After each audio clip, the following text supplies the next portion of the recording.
Hello. Sound clear. Hello. জি হুম জি, হ্যাঁ, sound clear. Start করি, হ্যাঁ। আচ্ছা আচ্ছা। তো আজকে আমরা আলোচনা করব আমাদের অ্যাকাউন্টিং এর যে সেকেন্ড স্টেপ আর কি, লেজার খতিয়ান। ঠিক হ্যাঁ, আছে। লেজার। আজকে জি আমরা জি। খতিয়ান সম্পর্কে আলোচনা করব, ঠিক আছে। খতিয়ানের পরে আমরা হিসাব সমীকরণে চলে যাব, ঠিক আছে। জি।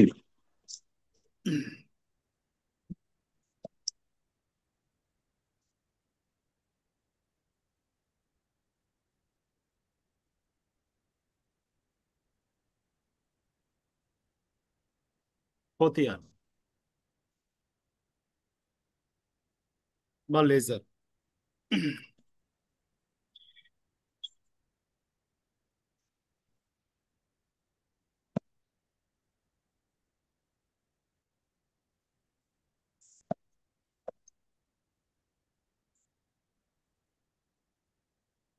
ইংরেজি লেজ শব্দ থেকে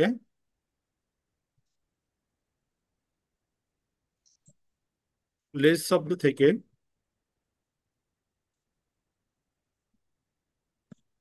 লেজার শব্দ উৎপত্তি।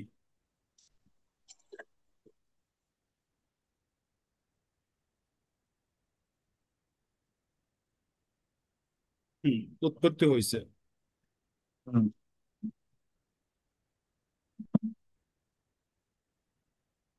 লেজ শব্দের অর্থ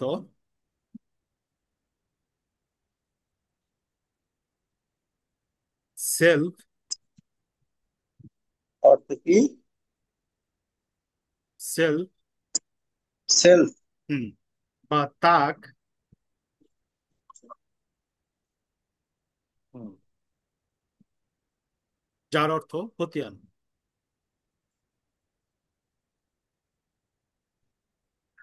যার অর্থ খতিয়ান। খতিয়ান। তো লেজারকে সেল বা তাক বলার কারণ হলো গিয়া, সেল বা তাকে আমরা কি করি, বিভিন্ন জিনিসপত্র শ্রেণী বিন্যাস করে গুছায় রাখি। ঠিক তেমনি জাবেদাভুক্ত লেনদেন সমূহকে শ্রেণী বিন্যাস কইরা সংক্ষেপে কি করা হয়, লেজারে কি করা হয়, উম এন্ট্রি দেওয়া সাজায় হয়। সাজায় সাজায় আর কি লিপিবদ্ধ করা হয়। ঠিক আছে, আর কি রাখা জি হয়। যেমন ব্যবসা প্রতিষ্ঠানে বিভিন্ন ধরনের যে লেনদেন সংগঠিত হয়, আয়, ব্যয়, দায়, মালিকানা সত্ত্ব, ওইগুলো জাবেদার মাধ্যমে কি করি, একটা পক্ষের ডেবিট করি, আরেকটা পক্ষের কি করি, ক্রেডিট করি। জি। পরবর্তীতে ওই যে হিসাবের যে হেডগুলো আছে, সব সম্পত্তিগুলা যার যার হেডলাইনে আলাদা করে একটা লিস্ট করা হয়। সব দায়গুলা যার যার হেডলাইনে আলাদা করে কি করে একটা লিস্ট করা হয়। ঠিক আছে, এই জন্য বলা হয়েছে লেজার হলো সেল বা তাক। সেল বা তাকে যেমন জিনিসপত্র গুছায় রাখা হয়, ঠিক তেমনি লেজারে কি করা হয়, জাবেদাভুক্ত লেনদেন সমূহ কি করা হয়, শ্রেণীবিন্যাস করে পৃথক পৃথক শিরোনামে কি করা হয়, লিপিবদ্ধ করা হয়ে থাকে। তো আমরা একটা সংজ্ঞা লিখি।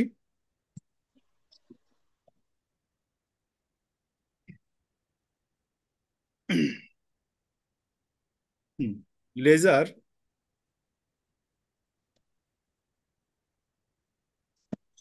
Laser is the principal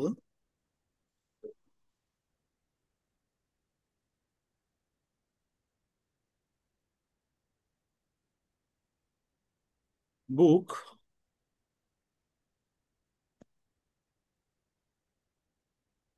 of accounts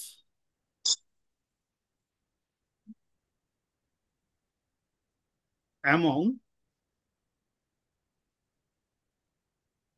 merchant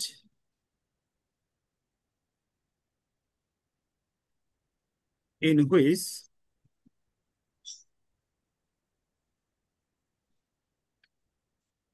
the entries in all other book are entered। Entry other book are entered অর্থাৎ প্রবেশ করানো হয়। ঠিক আছে। এন্ট্রন। হুম। লেজার হলো গিয়ে মূলত পক্ষে হিসাবের প্রধান বই, যার মধ্যে অন্য জি। অন্য বইগুলার যে দাখিলা সমূহ আছে, যা হিসাব সমূহ আছে, ওইগুলা কি করা হয়, লিপিবদ্ধ করা হয়। আহ, লেজারকে হুম, লেজারকে বলা হয় সকল বইয়ের রাজা। সকল বইয়ের রাজা। হুম। সকল বইয়ের রাজা, কিং অফ অল অ্যাকাউন্টস বুক। ঠিক আছে। লেজারকে বলা হয় স্থায়ী বই।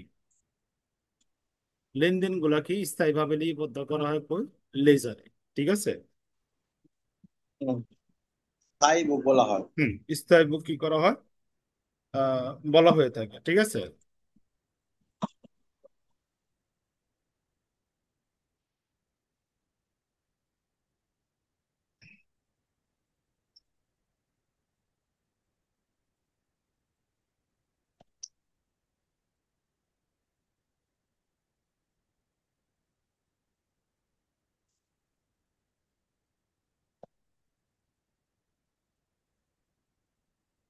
ক্যারেক্টার বা ফিচার। বৈশিষ্ট্য।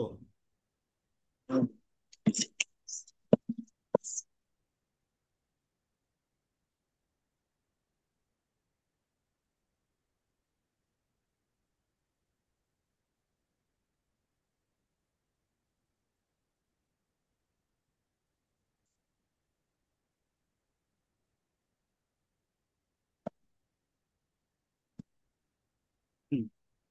লেজারের ফার্স্ট বৈশিষ্ট্য হইল গিয়ে টাইটেল, অর্থাৎ শিরোনাম থাকবে। প্রত্যেকটা লেজারের আলাদা আলাদা কি থাকবো, শিরোনাম থাকবে। আহ, টাইটেল। যেমন ক্যাশ, যেমন ক্যাশের জন্য একটা লেজার, তারপরে স্যালারির জন্য একটা লেজার। ঠিক আছে। তারপরে মনে করি ক্যাপিটালের জন্য একটা লেজার। তার মানে আলাদা আলাদা কি থাকবো, শিরোনামের লেজার হইব। এটা একটা বৈশিষ্ট্য জি। লেজারের। 2 নম্বরে হইল গিয়া স্পেসিফিক ফর্ম। স্পেসিফিক ফর্ম, নির্দিষ্ট ছক। নির্দিষ্ট ছক থাকবে। ঠিক আছে, যে ছক বলা হইব, ওই ছকে কি করতে হবে, আপনার লেজারটা প্রিপেয়ার করতে হবে। হুম। 3 নম্বর হলো গিয়া সাইড, দিক। ঠিক আছে। ঠিক, আমার ফোন দিয়ে আছে, রিসিভ করো। হুম। সাইডের মধ্যে টি ছকের ক্ষেত্রে দুইটা সাইড থাকবো, একটা হলো ডেবিট সাইড, আর একটা কি ক্রেডিট সাইড। ঠিক স্যার। আছে, টি ছকের ক্ষেত্রে দুইটা সাইড থাকবে, একটা হলো ডেবিট সাইড, একটা হলো ক্রেডিট সাইড। ঠিক আছে, যদি আমরা টি ছকে লেজারটা প্রিপেয়ার করি। তারপর হলো রেকর্ড ডেট। রেকর্ড ডেট, তারিখ লিপিবদ্ধ করো। Record date. তারিখ লিপিবদ্ধকরণ। ঠিক আছে। তো এই ক্ষেত্রে আমরা একটু ইয়ে করি, জাবেদাতে আমরা কি করছি, তারিখ প্রমাণ অনুসারে কি করছি, লেনদেন গুলারে লিপিবদ্ধ করছি। ঠিক আছে। তো যেহেতু লেনদেন গুলো তারিখ অনুসারে লিপিবদ্ধ করছি, লেজারের ক্ষেত্রে কি করতে হইব, লেনদেন গুলারে তারিখ ক্রম অনুসারে কি করতে হইব, লিপিবদ্ধ করতে হইব।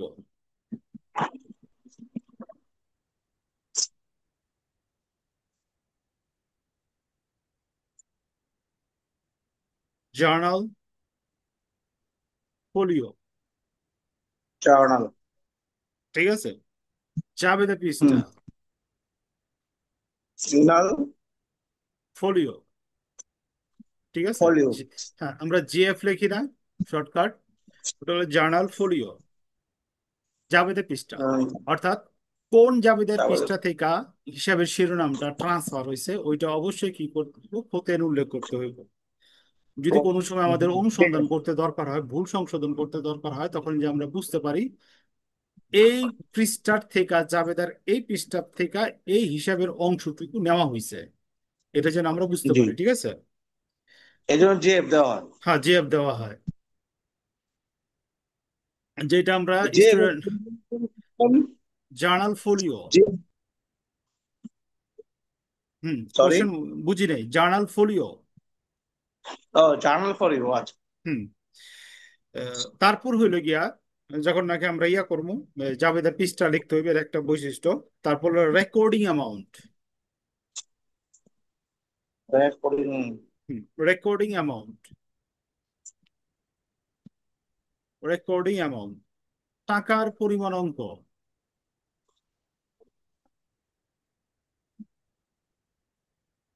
টাকার পরিমাণ লিপিবদ্ধকরণ আর কি। ঠিক আছে। জি জাবেদার মধ্যে কি করবো আমরা, প্রত্যেকটা টাকার পরিমাণ থাকবো, লেনদেন গুলার সমপরিমাণ। ঠিক আছে। জাবেদা জি। থেকে যে খতিয়ানে পোস্টিং করুন, প্রত্যেকটা টাকার পরিমাণ থাকবে।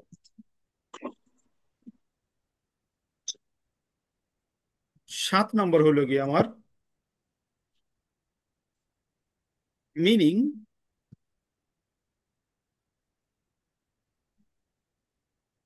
অথবা অথবা ব্যালেন্সিং, অথবা ব্যালেন্সিং, জেড টানা, জেড টানা। হুম। অর্থাৎ ডেবিট ক্রেডিট অ্যানালাইজ করে কি করবো আমরা, লেজার জেড টানতে হইব। ঠিক আছে। ডেবিট দিক বড় হইলে দুই পাশে লেখা, ক্রেডিটে বাদ দিয়ে আমাদের কি করতে হবে, জেড টানতে হইব প্রত্যেকটা লেজারে, একটা নির্দিষ্ট সময়ের পরে, অথবা প্রত্যেক দিনেরটা প্রত্যেক দিনও টানতে পারে।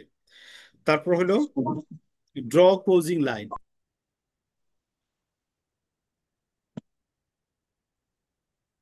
Draw closing. Closing line,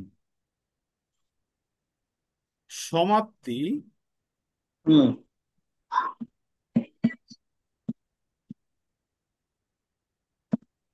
Z টানা, সমাপ্তি জেড টানা। হুম। লেখা হয়েছে এতটুকু। জি। নেক্সট কোশ্চেন চলে যায়।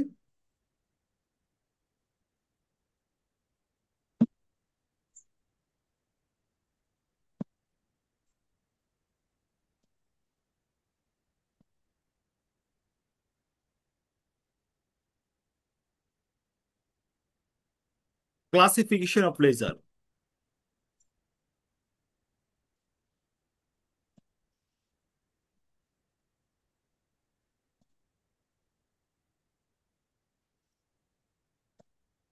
Classification of ledger. লেজার। হুম। লেজারে প্রধানত দুই ভাগে ভাগ করা যায়। একটি হলো গিয়া personal ledger, personal. Personal ledger, ব্যক্তিক খতিয়ান,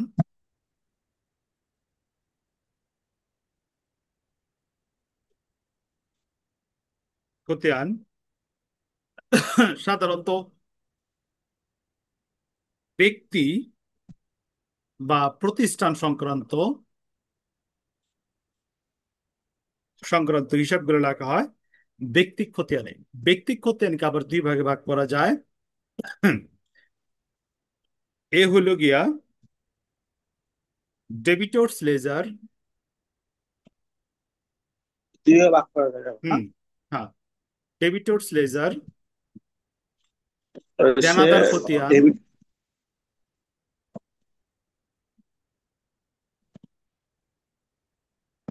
লেজার। দেনাদার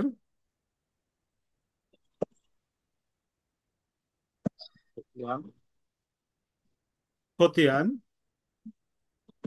বি হলো ক্রেডিটর্স লেজার,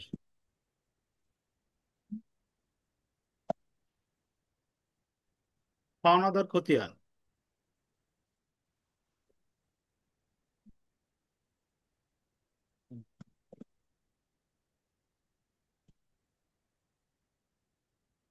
পাওনাদার খতিয়ান। হুম। 2 নম্বর হলো গিয়া ইমপার্সোনাল লেজার,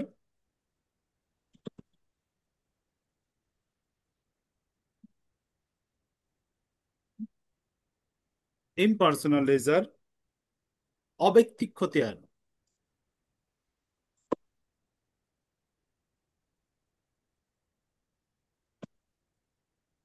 অব্যক্তিক ক্ষতি আবার দুই ভাগে ভাগ করা যায়। এ নাম্বার হলো private ledger, private laser.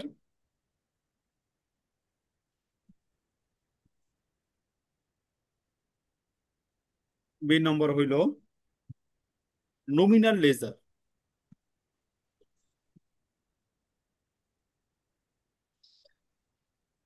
Nominal laser.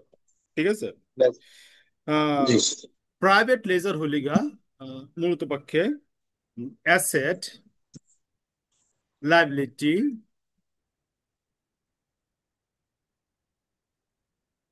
Liabilities, ক্যাপিটালের জন্য কি করা হয়, প্রাইভেট লেজার ইউজ করা হয়। এবং হুম। নমিনাল লেজার সাধারণত করা হয় এক্সপেন্স, লস, রেভিনিউস। হুম, আমি ক্লাসিফিকেশন সব বুঝতে পারছি। Expense, loss revenue. আর রেভিনিউ। হুম।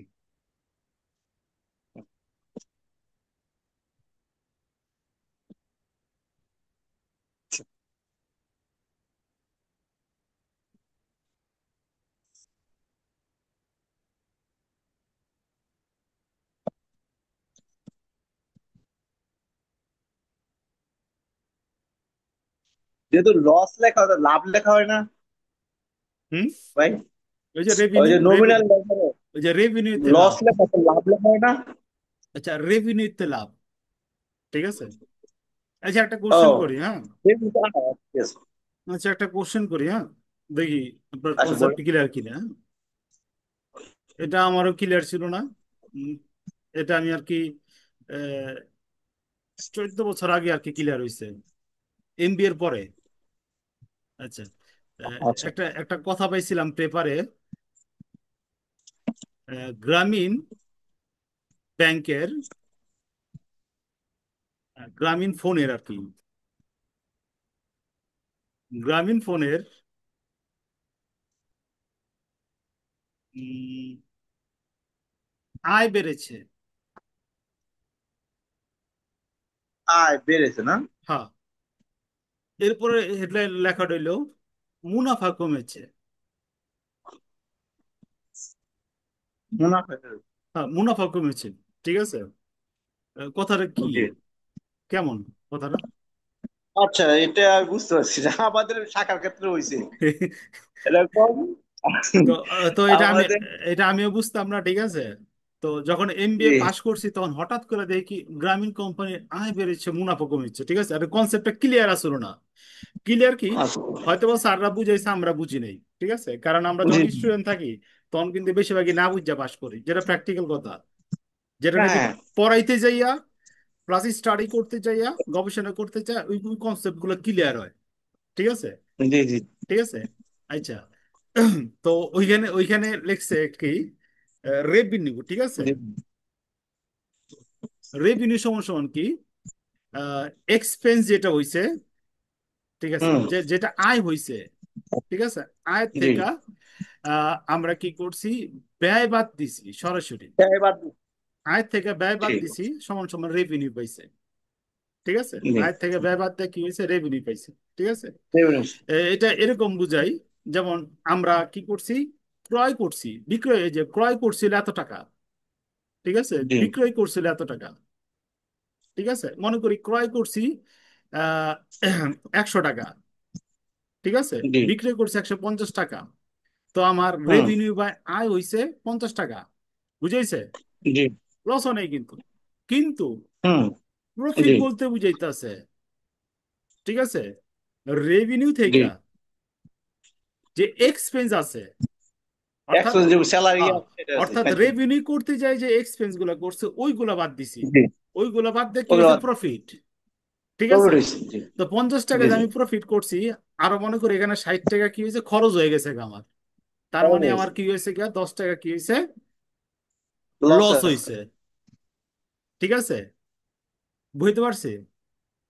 জি জি। ক্লিয়ার? কিন্তু আয় বাড়ছে, কিন্তু কি হয়েছে, রেভিনিউ কমে গেছে গা। ঠিক আছে। অথবা চল্লিশ হ্যাঁ। টাকা বলতে পারি আমরা। 40 টাকা কি হয়েছে, খরচ হয়েছে, তার মানে কি আমার প্রফিট কত হয়েছে? 10 টাকা। আমি আয় কিন্তু 50 টাকা করছি, কিন্তু প্রফিট হয়েছে কত? 10 টাকা। জি। আমি বুঝতে পারছি জিনিসটা। হুম হুম। এই জন্য আয় বাড়লেই প্রফিট বাড়বে এমন কোনো কথা না। আয় বাড়লেও কি হতে পারে? প্রফিট কমতে পারে অথবা লসও হইতে পারে। ঠিক আছে, কনসেপ্টটা ক্লিয়ার? বুঝতে পেরেছি। ওকে। হুম। আপনাদের ব্রাঞ্চে আয় বাড়ছে কিন্তু প্রফিট কমছে, হ্যাঁ বুঝছেন হ্যাঁ হ্যাঁ। এখন? জি জি। ওকে। আচ্ছা, খতিয়ানের আমরা নমুনা ছক দেখাইতেছি। স্কেল নেন আমার সাথে সাথে।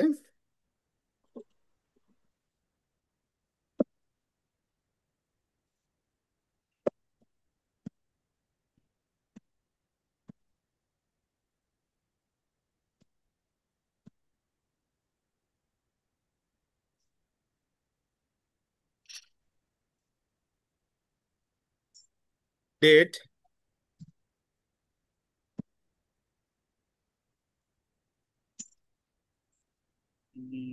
কোনটাকে দেখাবো? Sure. হুম, প্রথমে আমরা টি ছকটা দেখাই। প্রথম আমরা পেজটারে অর্ধেক ভাগে ভাগ করুন। আচ্ছা, ডেট,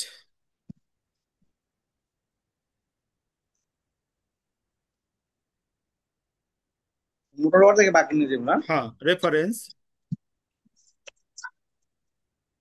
এই যে এই পাশে হলো 4টা, আবার এই পাশে 4টা, সেম।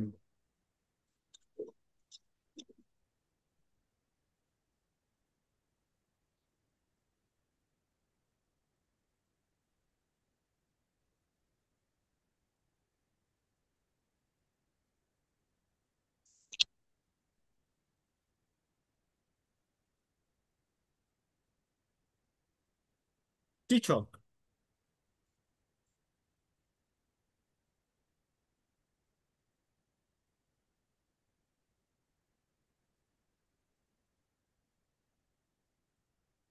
পুরো 8টা গোল করবো না? হুম হুম।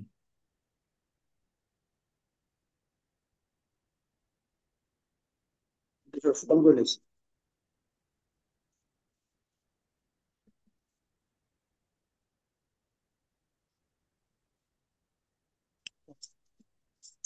T50 টি ছক। সব লেজার। হুম, কোশ্চেন এখানে আপনার কি প্রতিষ্ঠান কি হবে উপরে শিরোনামে?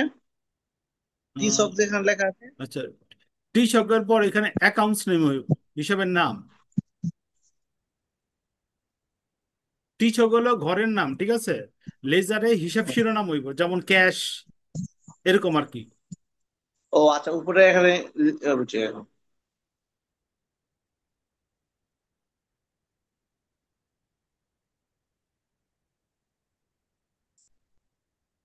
আচ্ছা, ডেট, অ্যাকাউন্ট টাইটেলস, টাইটেলস আর টাইটেলস, আর এটা হচ্ছে RF, হুম রেফারেন্স। হুম, রেফারেন্স। তো এখানে আমরা ওই যে ইয়া দিতে পারি, রেফারেন্স থাকে, এই যে জাবেদা পৃষ্ঠা দিতে পারি। এই যে অ্যাপ, অ্যাপ কি করলাম, লিখলাম এখানে বৈশিষ্ট্যের মধ্যে ফোলিও, যে অ্যাপ, ঠিক আছে, ওইটাও লিখতে জেফ। পারি। আচ্ছা, টাকা। হুম, আর এখানে আবার ডেট, ডেট, অ্যাকাউন্ট টাইটেল। ও, আমি ভুল বলেছি। অ্যাকাউন্ট যদি কোশ্চেনের টি ছকে লেজার করতে বলে উল্লেখ থাকে, তখন এটা এই ঘর কাটতে হইব।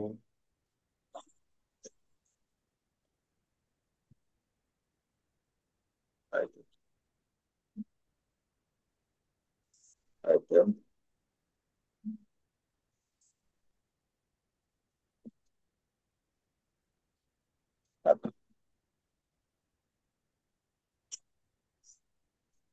আচ্ছা, অ্যাকাউন্টের reference। এটা একটা খতিয়ানের নমুনা ছক, টি এক ছকের একটা পাশ নমুনা দিয়ে। ছক। হুম, আবার ডেটের উপর ডেবিট লিখে দিব। বুঝি না। ওই ডেবিট ইয়া, এইটার উপরে যে অংশটা আছে, হ্যাঁ, এখানে ডেবিট, হ্যাঁ। ডেবিট। হ্যাঁ, এটা ডেবিট পাশে ক্রেডিট। আচ্ছা, ক্রেডিট।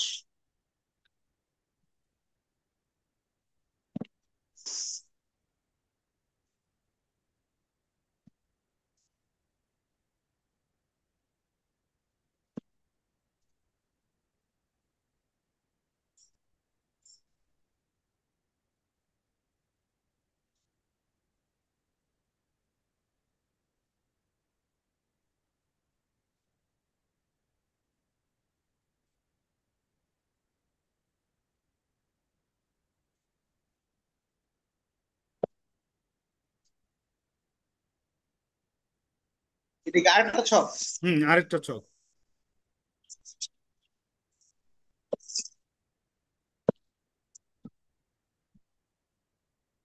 এটা কি পুরো খাতাটাকে অর্ধেক করে নিব? না, না, না, এটা আপনার সুবিধা মতো আঁকে।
ডেট, হুম। কাউন্ট টাইটেল,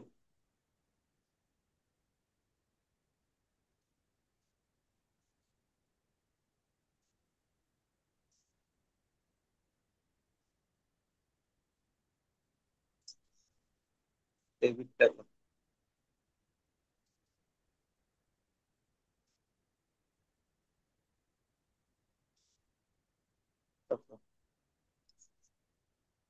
ডেবিট টাকা, ক্রেডিট টাকা।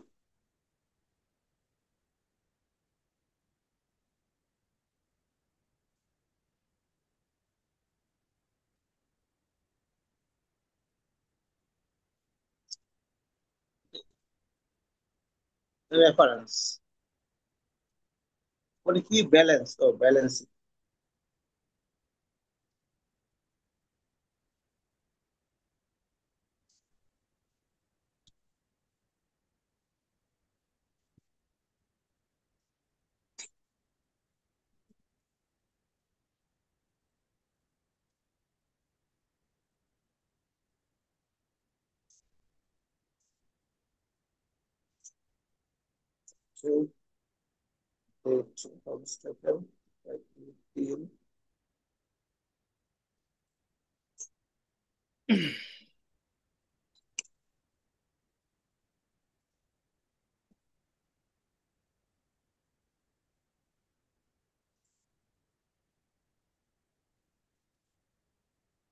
Count title,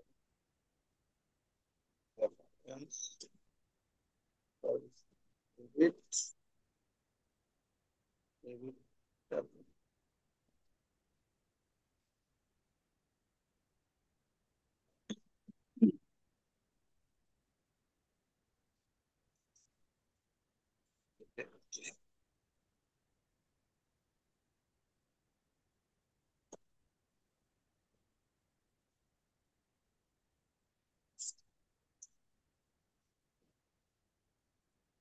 date, count title,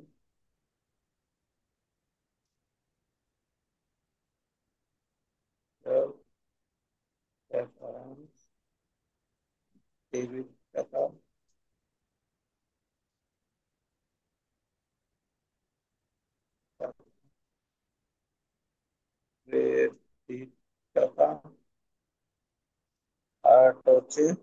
credit টাকা। ঘরগুলো আঁকা হয়েছে, আমি একটু আলোচনা করবো। বড়গুলো আঁকা হয়েছে। আচ্ছা, তো একটু বুঝি, হ্যাঁ। যদি কোশ্চেনের মধ্যে টি ছক বলেন, ঠিক আছে, অর্থাৎ টি কলাম, যদি কোশ্চেন উল্লেখ থাকে টি জি। কলাম, ঠিক আছে, তখন হুম। লেজার করতে বললে আমার ঘরে বা আটটা, টি ছকে ঘর কয়টা? আটটা। আটটা। ওকে। টি ছক হলো গিয়া প্রথমে এইভাবে কি করতো, লেজার মেনটেন করতো। পরবর্তীতে আহ, বাইরের দেশগুলোতে এইভাবে রেজাল্টটা মেনটেন করতো, ডেবিট ক্রেডিট ব্যালেন্স, ঠিক আছে, চলমান যে ছকে এইভাবে লেজারটা মেনটেন করতো, ডেবিট ক্রেডিট ব্যালেন্স, ঠিক আছে। তো জি সাবকন্টিনেন্টে, উপমহাদেশে যারা নাকি অ্যাকাউন্টেন্ট আছে, এই ব্যালেন্সের দিকে যে ঝামেলায় পড়ে যায় স্টুডেন্টরা, ঠিক আছে, তারা কি করছে, ব্যালেন্সে দুইটা ঘর করে দিছে, ডেবিট ব্যালেন্স ক্রেডিট ব্যালেন্স, সুবিধার জন্য। আমি বুঝতে পারছি। জি। চলমান জের ছক, তো চলমান জের ছক আপনি এইটাও করতে পারেন, এইটাও করতে পারেন, ঠিক আছে। এই তিনটা ফরম্যাটে আমি আপনার হুম, লেজার গুলা দেখাবো। আমি বুঝতে পারছি। চলমান জের ছক বা রানিং জি কলামি করতে বললে জি। আপনি এই দুইটা ছকে ব্যবহার করবেন। আর টি ছকে করতে মানে বললে, বর্তমানে সবুজ চলে না, আচ্ছা। হ্যাঁ, বর্তমানে হ্যাঁ টি আর ছকে করতে কৃষক বলে করতে এটা, হবে। রানিং বললে এটা, ঠিক আছে। আমি ছকগুলো ক্লিয়ার করতে পারছি। আচ্ছা, হ্যাঁ হ্যাঁ। আচ্ছা, পরবর্তী পার্টে আমরা লেজারের পোস্টিং কেমনে করা হয় ওই সম্পর্কে আলোচনা করুন। জাবেদা দিয়া উদাহরণ দিয়ে আমরা লেজার কিভাবে পোস্টিং করে আলোচনা করুন। আহ, যতগুলো অঙ্ক করছিলেন, এই যে বাড়ির কাছে মনে হয় করছিলেন দুই একটা, ওইখানে কোন সমস্যা পাইছিলেন? না, আসল কথা কি, বাসায় সময় দিতে পারি নাই। না না, সময় দিতে হইব, এভাবেই ঠিক আছে। ইয়া আমি কিন্তু স্লো করছি। আগাইতেছি, ঠিক আছে, স্পিড দিতেছি না। আমি কিন্তু জি জি। আর কিছুদিন পর একবার ফুল স্পিড দিয়ে দেবো, ঠিক আছে। আহ, যে তখন বেসিক আলোচনা, অঙ্ক আহ, টঙ্ক দেই না, একটা দুইটা দেই। এরপরে কিন্তু বাড়ি কাজ করতে হবে, নাহলে কিন্তু অঙ্ক বুঝবেন না, ঠিক আছে। আর অ্যাকাউন্টিংটা হলো আচ্ছা ঠিক আছে। আপনি ম্যাথের স্টুডেন্ট, আর বুঝানোর কিছু নেই কেন। যে প্র্যাকটিস করবো ম্যাথ পারবো, যে প্র্যাকটিস করবো না ম্যাথ পারবো না, এখানে ব্রিলিয়েন্ট ব্রিলিয়েন্ট কিছু হ্যাঁ, নাই, ঠিক আছে। আমি যেটা বুঝি, তা আমি স্টুডেন্টের না ক্লাসে ঠিক বলি আছে। একটা অঙ্ক তিন চার বার করবেন, আপনার বুঝতে হয়েছে কেটা, অঙ্ক এমনি পারবেন। হ্যাঁ, এটা আমাকে এক স্যার কইতো আর কি। ওই স্যার আবার এই যে জাফর ইকবাল স্যার আছে না, রাজশাহী ইউনিভার্সিটি, জি ঠিক আছে, ওনার কাছ থেকে জি। সরাসরি টিচার আসলে অঙ্ক, অঙ্ক আপনারা বুঝতে যান কে, অঙ্ক আপনারা করবেন, প্রথম করবেন তারপরে বুঝবেন। তা সাত আটবার করেন। তো আমি যে অঙ্ক পারি না ওই অঙ্ক সাত আটবার করতাম, দিয়ে এমনি পারি, আচ্ছা। ঠিক আছে। তো ও আমি স্টুডেন্টকে অঙ্ক জি। বুঝতে যান কে, অঙ্ক বুঝতে কে কইছে, অঙ্ক কি বুঝার জিনিস, অঙ্ক করার জিনিস, ঠিক আছে। আচ্ছা, তো নেক্সট পার্টে আমরা জয়েন হইতেছে 10 মিনিট পর। আচ্ছা, ওকে ওকে। ওকে।